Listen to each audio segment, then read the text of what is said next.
السلام علیکم ورحمۃ اللہ۔ کیا اگر کوئی مسلمان نماز چھوڑ دے یا اپنی مرضی سے پڑھے اور نماز قائم نہ کرے کیا مسلمان کہلوانے کے لائق ہے؟ ہرگز نہیں جی۔ نماز جو ہے وہ دیوار چین ہے کافر اور مسلمان کے درمیان، بین العبد و بین الکفر والشرک ترک الصلاۃ۔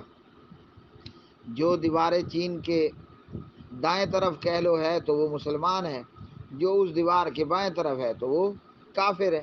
من ترک الصلاۃ متعمدا فقد کافر۔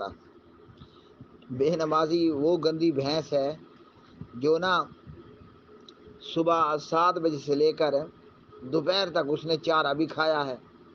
بے نمازی وہ گندی بلا ہے جس کو آپ نے اعلیٰ نسل کا 3 کلو کم از کم ونڈا بھی کھلا دیا، کو 2-4 بالٹی پانی بھی اس کو آپ نے پلا دی، آپ اس کو باہر گھما پھرا کر بھی آ گئے، لیکن جب دودھ نکالنے کی باری آئی تو وہ نہ لتھے مارنے بیٹھ گئی۔